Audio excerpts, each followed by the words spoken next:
इस कहानी की शुरुआत में हम एक लड़के को देखते हैं जो कि तालाब के अंदर यानी कि पानी में होता है, जहाँ उसे ठंड महसूस हो रहा था और उसके चारों तरफ अंधेरा ही अंधेरा था। लेकिन तभी चांद की रोशनी उस पर पड़ती है, जिससे सारा अंधेरा वहाँ से हट जाता है और वह बर्फ को चीरते हुए तालाब से बाहर चला आता है। लेकिन उसे यहाँ कुछ भी मालूम नहीं है कि वह कौन है, यहाँ किस लिए आया है और उसकी लाइफ का मेन मकसद क्या है। वो इन सारी चीजों से अनजान होता है। चांद ने सिर्फ उसे उसका नाम बताया है, जो कि होता है जैक फ्रॉस्ट। तभी उसे एक छड़ी मिलता है जिसके छूते उसमें से कुछ पावर निकलती है। यह देखकर वो बहुत खुश होता है। अब वो उस छड़ी के माध्यम से वो उड़ भी सकता है। और तभी वो एक पेड़ से देखता है तो कुछ दूर पर एक गांव था। लेकिन जब वो वहाँ पर लोगों से बातें करना चाहता है तो कोई भी उसकी बात का रिप्लाई नहीं करता, जिससे उसे महसूस होता है कि वह तो किसी को दिख ही नहीं रहा है। इसके बाद हमें 300 साल बाद का सीन दिखाया जाता है, जहाँ हम नॉर्थ पोल को देखते हैं और वहीं पर हम गार्डियन के मेन लीडर सैंटी को देखते हैं, जो कि क्रिसमस की तैयारी कर रहा था। तभी उसकी नजर वहाँ के ग्लोब पर जाती है जिसकी लाइट्स जल रही थी, यानी कि यह इस बात का प्रतीक था कि आज भी लोग गार्डियंस पर विश्वास करते हैं। लेकिन तभी हम देखते हैं कि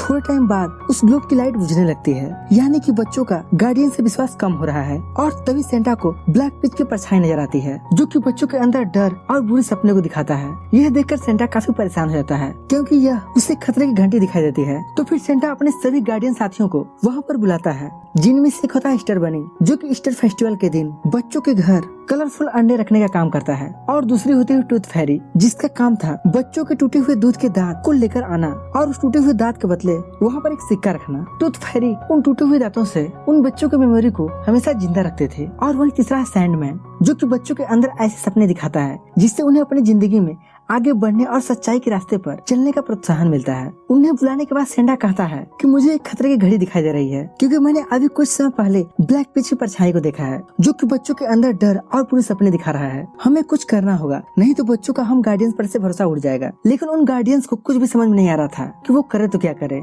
तब सैंडी चांद से पूछता है कि हमें क्या करना चाहिए। तो चांद उन्हें जैक फ्रॉस्ट की परछाई दिखाता है, जिससे सेंटा उन सभी को बताता है कि चांद ने हमारे लिए एक नया गार्डियन चुना है। लेकिन स्टार बनी जैक फ्रॉस्ट को देखकर खुश नहीं होता और उनसे कहता है कि यह तो एक लापरवाह लड़का है जो हमारे किसी भी काम का नहीं है। तो सैंटी उनसे बताता है कि अगर चांद ने इसे गार्डियंस के ग्रुप में चुना है तो इसके पीछे जरूर कोई ना कोई बड़ा मकसद होगा। और दूसरी तरफ हम जैक फ्रॉस्ट को देखते हैं, जो कि अपने स्नो पावर से वहाँ के बच्चों और लोगों को परेशान कर रहा था। उसे यह सब करने में काफी मजा आता है, लेकिन यह सब करने के बाद भी वहाँ के बच्चे उसे देख नहीं पाते, जिससे जैक फ्रॉस्ट बहुत दुखी होता है। फिर एक दिन रात में वह चांद से कहता है कि आखिर आपने मुझे क्यों बनाया है, मेरा मकसद क्या है। तभी वो सैंडमैन को देखता है, जो कि अपनी पावर से बच्चों के अंदर अच्छे सपने दिखा रहा था। ये देखकर उसे काफी खुशी होती है। लेकिन तभी वहाँ ब्लैक पिच आ जाता है, जो कि इनके सपने को बुरे सपने में बदल दे रहा था। और उस रात ऐसा वह कई बच्चों के साथ करता है। तभी उस रात जैक फ्रॉस्ट की मुलाकात ईस्टर बनी से होती है, जो उसे पकड़कर सेंटा के पास ले आता है। तो सेंटा उससे कहता है कि तुम्हें चांद ने गार्डियन बनाया है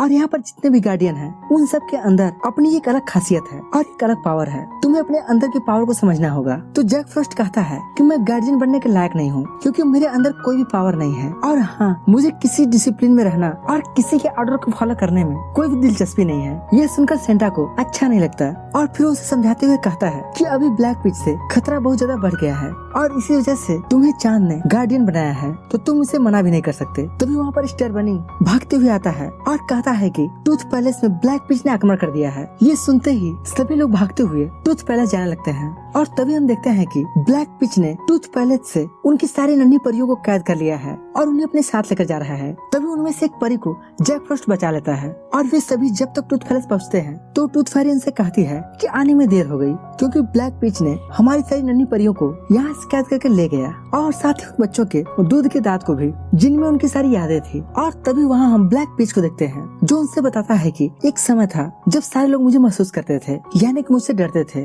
लेकिन तभी चांद ने तुम गार्डियंस को इस धरती पर भेजा, जिन्होंने धीरे धीरे करके मेरे डर को और मेरी मौजूदगी को यहाँ से गायब ही कर दिया। लेकिन अब ऐसा नहीं होगा। अब यहाँ पर बुरे सपने और मेरा डर रहेगा, और जो कि धीरे धीरे शुरू हो चुका है। क्योंकि जब कोई नन्ही परी बच्चों के टूटे हुए दांत को लेने ही नहीं जाएगी तो धीरे धीरे उनका विश्वास तुम गार्डियन से खत्म होने लगेगा। और जब उनका विश्वास ही तुमसे हट जाएगा तो धीरे धीरे तुम गार्डियन की शक्ति भी खत्म होने लगेगी और फिर यहाँ पर सिर्फ मेरा कब्जा होगा। यह सुनकर गार्डियन उस पर गुस्सा होते हैं और उस पर हमला कर देते हैं। लेकिन किसी तरह से ब्लैक पिच वहाँ से भागने में सफल हो जाता है। कुछ टाइम बाद हम देखते हैं कि टूथ फेरी अपनी नन्ही परियों के चले जाने की वजह से एक जगह उदास बैठी होती है। तो जैक फ्रॉस्ट उससे पूछता है कि आखिर ब्लैक पिच उन टूथ का करेगा क्या। किया तो वो उससे बताती है कि वह सिर्फ टूथ नहीं है, उनमें सारे बच्चों की यादें थी जिसमें तुम्हारी भी यादें थी, यानी कि जैक जो तुम्हारे जैक फ्रॉस्ट बनने के पहले की थी। जैक फ्रॉस्ट बनने से पहले तुम्हारा जीवन कैसा रहा होगा, हम उस टूथ की मदद से सारी यादों को जिंदा रखते हैं। यह सुनने के बाद जैक फ्रॉस्ट को अपनी पिछली जिंदगी जानने की उत्सुकता होने लगती है। तभी हम देखते हैं कि टूथ फेरी के पंख झड़ने लगते हैं। इसका मतलब यह था कि बच्चों का टूथ फेरी से विश्वास कम होता जा रहा था, क्योंकि अब कोई भी उन बच्चों के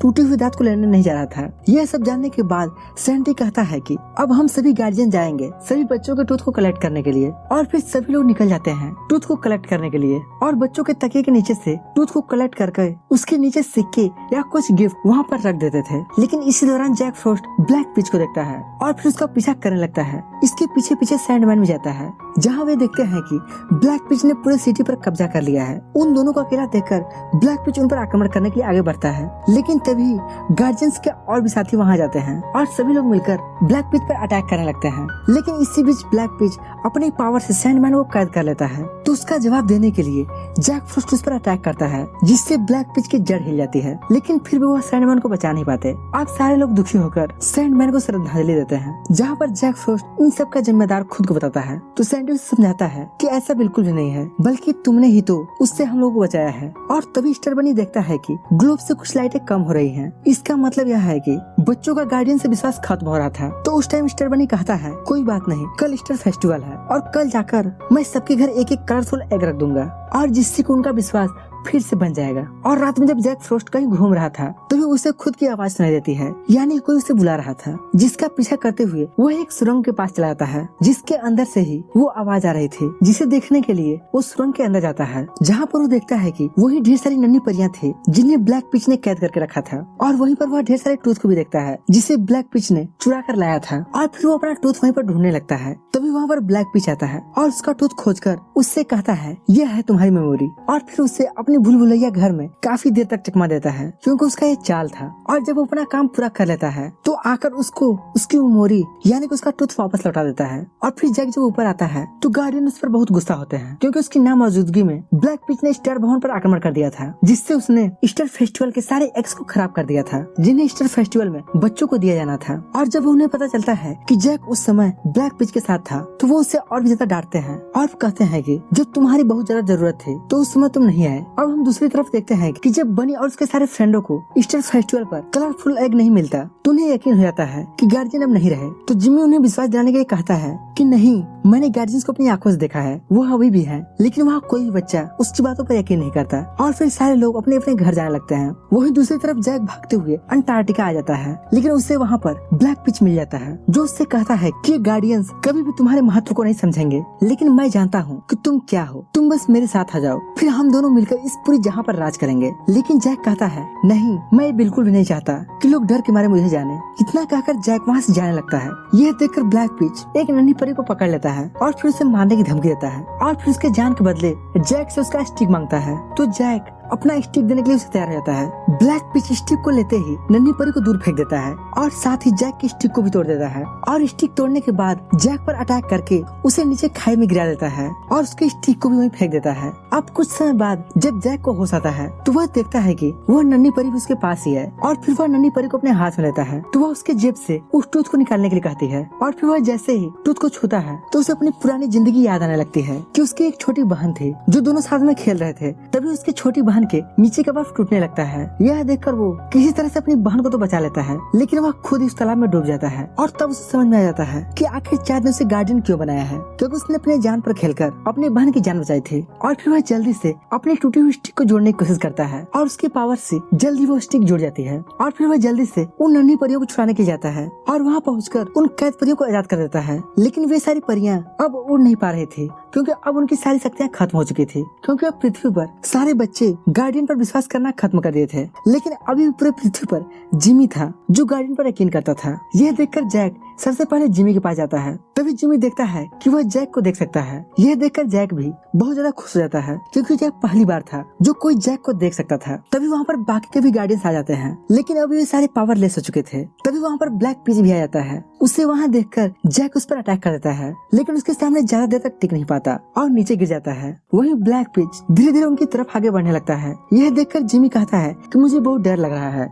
उसे डरता हुआ देख जैक को अपनी छोटी सिस्टर की याद आने लगती है। तब जैक एक बर्फ के गोले को ब्लैक पिच के मुंह पे मारता है और सारे गार्डियंस को वहाँ के बच्चों को दिखाने की कोशिश करता है। और सारे बच्चों को भी गार्डियंस दिखाई दे रहे थे और बच्चे उन्हें देखकर काफी खुश हो रहे थे। लेकिन वही ब्लैक पिच ये सब देखकर कहता है कि तुम सारे गार्डियंस मिलकर भी मेरा कुछ नहीं कर सकते, और फिर वह उन पर अटैक कर देता है। लेकिन तभी उसकी सारी ब्लैक शक्तियाँ सुनहरे लाइट में बदलने लगती है, क्योंकि अब वहाँ सारे बच्चों को गार्डियंस पर यकीन हो गया था। इसीलिए सारे गार्डियन की शक्तियाँ अब वापस आ रही थी। अब वे सारे मिलकर वहाँ सभी बुरी आत्माओं को खत्म करने लगते हैं। तभी ब्लैक पिच जैक पर अटैक करने की कोशिश करता है। तभी एक सुनहरी लाइट उसे उड़ाकर ले जाती है। सुनहरी लाइट वाला कोई और नहीं बल्कि सैंडमैन ही था, जो अब वापस आ गया था और वह ब्लैक पिच को हवा में उड़ाकर मार डालता है। अब फिर से ग्लोब में एक एक करके सारे लाइट्स जलना स्टार्ट हो जाते हैं और सारे बच्चे फिर से बहुत ज्यादा खुश रहते हैं। तो दोस्तों, इसी के साथ ये प्यारी सी कहानी यहीं पर खत्म हो जाती है।